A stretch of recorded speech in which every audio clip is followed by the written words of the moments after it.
ನನ್ನ ಹೆಸರು ಗುರು ಎಸ್ ಚಲವಾದಿ ಅಂತ. ಇದು ನಮ್ಮದು ಹಾವೇರಿ ಜಿಲ್ಲಾ ಬಂಕಾಪುರದವರು.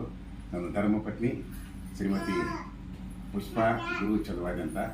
ನನ್ನ ವಯಸ್ಸು ಬಂದುಬಿಟ್ಟು 62, ನನ್ನ ವಯಸ್ಸು 56. ನಾನು ರೈಲ್ವೆ ಚೀಫ್ ಸೂಪರಿಂಟ್ ಆಗಿದ್ದೇನೆ. ರಿಟೈರ್ಮೆಂಟಿಗೆ ಆಗಿದ್ದೇನೆ. 2 ವರ್ಷ ಆಯ್ತು ಈಗ ನನ್ನ ಒಂದು ಸಮಸ್ಯೆ ಸುಮಾರು ಒಂದು 8-9 ತಿಂಗಳ ಹಿಂದೆ ನನ್ನ 2 ಮೊಣಕಾಲು ಮಂಡಿ ತುಂಬ ನಮಗೆ ಬರ್ತಾ ಇತ್ತು. ಟಕ್ ಟಕ್ ಟಕ್ 2 ಹೆಜ್ಜೆ ನಡೆದ್ರೆ ಟಕ್ ಟಕ್ ಸಪ್ಪಳ ಬರ್ತಿತ್ತು.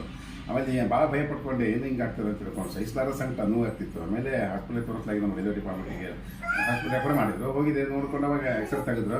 ಅದರಲ್ಲಿ ಗೊತ್ತಾಯಿತು ಭಾಳ ಸರ್ ಇದು ಮೂಳೆ ಇದಕ್ಕೆ ಬರ್ತಾಯಿದೆ, ಅದು ಕ್ಯಾಲ್ಸಿಯಂ ಕಡಿಮೆ ಬರೋದು ಹೆಂಗೆ ಆಗ್ತದೆ ಅಂತ ಹೇಳಿದ್ರು. ಆಮೇಲೆ ಮಾತ್ರೆ ಕೊಟ್ಟರು. ಸುಮಾರು 1 ತಿಂಗಳು ಉಪಯೋಗ ಮಾಡಿದೆ, ಏನು ರಿಸಲ್ಟ್ ಗೊತ್ತಾಗಿಲ್ಲ. ಆಮೇಲೆ ಯಾರೋ ನಮ್ಮ ಒಂದು ಹಿತೈಷಿಗಳು ನಮ್ಮ ಈ ಮಿಲೆಟ್ ಹೌಸ್ ಮಾರ್ಟದ್ದು ಕೆಲವೊಂದು ಹೇಳಿಕೊಟ್ರು. ಅದ್ರದ್ದು ಆ್ಯಡ್ ಈಗ ಬಂದು ನೋಡ್ರಿ ನೋಡ್ರಿ ಅಂತ ಉಪಯೋಗ ಮಾಡಿರಿ ಅಂದರು. ಆಮೇಲೆ ನಾನು ಸರ್ಚ್ ಮಾಡಿದೆ ಫೇಸ್ಬುಕ್ ಮತ್ತು ಇದರಲ್ಲಿ ಯೂಟ್ಯೂಬ್ನಲ್ಲಿ ಬಂತು. ಆಮೇಲೆ ಅದನ್ನು ನಾನು ನಮ್ಮ ಇವರಿಗೆ ಮತ್ತು ನೋಡಿದವಾಗ ಅಲ್ಲಿ ಬಾಲಸುಬ್ರಹ್ಮಣ್ಯ ಅವ್ರದ್ದು ಬಾಲಕೃಷ್ಣ ಅವ್ರದ್ದು ಒಂದು ಇದು ಬಂತು ಹೆಸರು. ಅವರಿಗೆ ಕಾಂಟ್ಯಾಕ್ಟ್ ಮಾಡಲಾಗಿ ಆಮೇಲೆ ಅವರು ಹೇಳ್ತಾರೆ ತಮ್ಮ ಇದ್ರ ಬಗ್ಗೆ ಎಲ್ಲ ಪ್ರಾಡಕ್ಟ್ ಕೊಟ್ಟು ಹೇಳಿದ್ರು. ನಾನು ಅದನ್ನು ತರಿಸ್ಕೊಂಡೆ, ಸುಮಾರು 10 ಪ್ಯಾಕೆಟ್ ತರಿಸ್ಕೊಂಡೆ ಒಮ್ಮೆಗೆ 10 ಕಿಲೋದ್ದು. ಆಮೇಲೆ ಅದನ್ನು ಉಪಯೋಗ ಮಾಡ್ತೀವಿ. ನಾನು ಅಷ್ಟೇ ಇಲ್ಲ, ನನ್ನ ಜೊತೆಗೆ ನಮ್ಮ ಮಿಸಸ್ಸು ಕೂಡ ಅವರು ಶುಗರ್ ಕಾಯಿಲೆಯಿಂದ ಇವರು ಬಳತಾ ಇದ್ರು. ಆಮೇಲೆ ಅವಾಗ ಸುಮಾರು 380ರಿಂದ 400 ಅವ್ರದ್ದು ಲೆವೆಲ್ ಇತ್ತು. ಆಮೇಲೆ ಈಗ ಸುಮಾರು ಒಂದು 2 ವಾರದಿಂದ ಚೆಕ್ ತೊಗೊಳ್ತಾ ಇದ್ದಾರೆ, ಡೈಲಿ ತೊಗೊಳ್ತಾ ಇದ್ದಾರೆ. ಬೆಳಿಗ್ಗೆ ಎಲ್ಲರೂ ತೊಗೊಳ್ತೇವೆ ಜೊತೆಗೆ. ನನಗಂತೂ ಈಗ ವಾಸಿ ಆಗ್ಬಿಡ್ತು, ಏನು ನೋವು ಅನ್ನೋದೇ ಗೊತ್ತಿಲ್ಲ. ಆ ಥರ ನನಗೆ ವಾಸಿ ಆಗ್ಬಿಡ್ತು, ಏನು ಪ್ರಾಬ್ಲಮ್ ಇಲ್ಲ.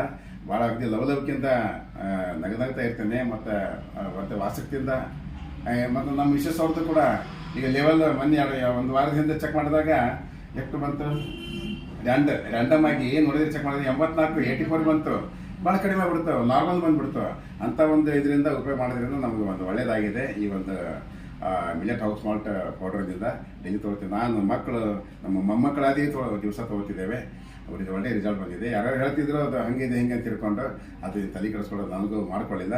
ಇದನ್ನು ರೆಗ್ಯುಲರೇ ತೊಗೊಳ್ತಿದ್ದೇವೆ. ಒಳ್ಳೆಯ ಒಂದು ಆರೋಗ್ಯ ಪಡ್ಕೊಂಡಿದ್ದೇವೆ. ನಮಸ್ಕಾರ.